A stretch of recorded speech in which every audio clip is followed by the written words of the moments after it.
What's going on, guys? Mr. Clasher here. Welcome back to another Clash Royale video. In today's video, guys, I'll be listing top 15 best cards inside the game, most popular cards that are used by top players and any other player inside the game. So coming in at number 15, it is the minions. The minions are very, very good, and excluding the skeleton army, which is also 3 elixir, the 3 minions together do more damage than any other 3 elixir troop. So for the elixir benefit, you get 3 elixir for 3 minions. There's no better, I guess, troop to elixir cost than that. Minions are used by a lot of top players. I see that, especially up in the top 100, top 200. So it's definitely a really good card countering other attacks such as the Hog Rider and other cards.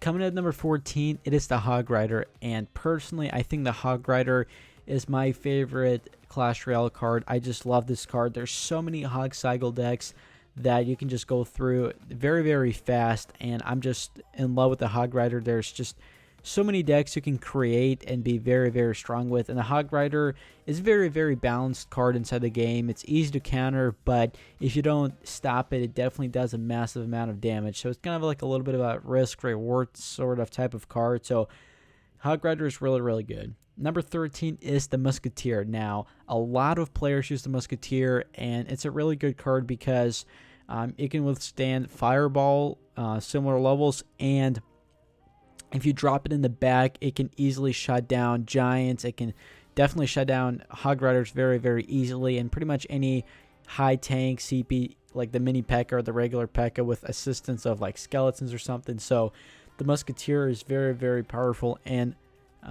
definitely a great card to counter other high HP cards.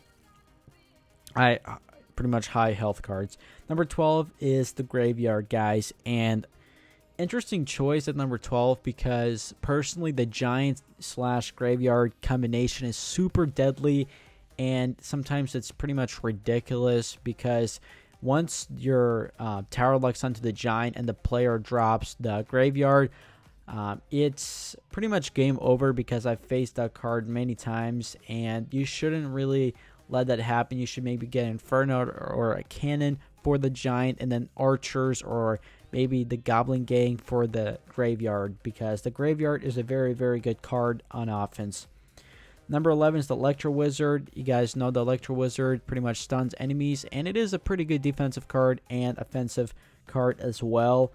It's a legendary card as well, so I don't see it used as much as it used to be, but I see it here and there. Coming to number 10 is the Tornado. Personally, I do not use the Tornado, but it can be used for both offense and defense, and overall a great card to lure troops to the side. And on defense, you can actually, if you get the right spot, you can actually, let's say the player throws a Goblin Barrel, you can actually put a Tornado on the Goblin Barrel goblins, and then they will pretty much swing their way to the main King Tower. So then it's activated, and you pretty much have an advantage during the battle.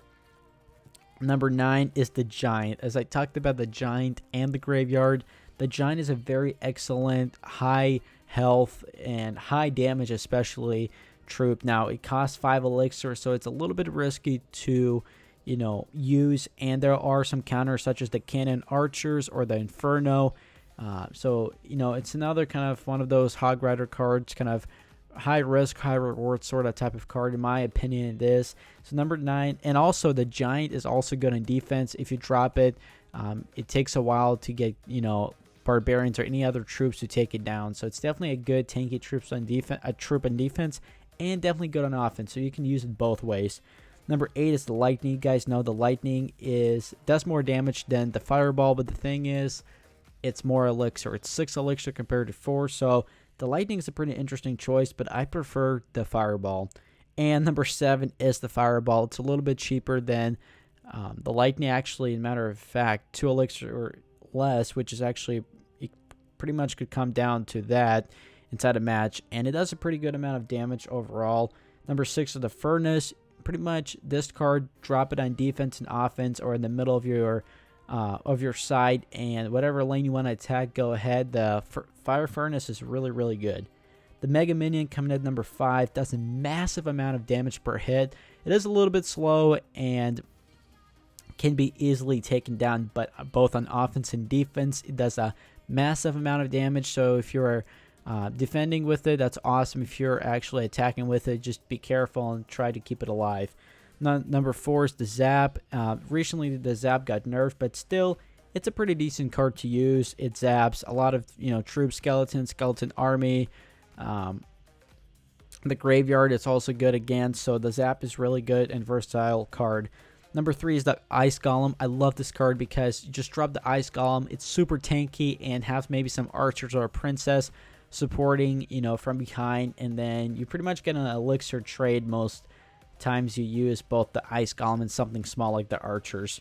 Number 2 is the Log, my favorite legendary card, or one of them. The Log is awesome both on defense and offense. Not much on offense, but on defense it can definitely destroy a massive amount of troops. And number 1 is the Executioner, a really good card because you can actually take down minion hordes and skeleton army within 1 or 2 swings. So anyway, hopefully you guys did enjoy the video. If you guys did, go ahead, smash the like button. That would be amazing. And as always, I'll see you all on my next video.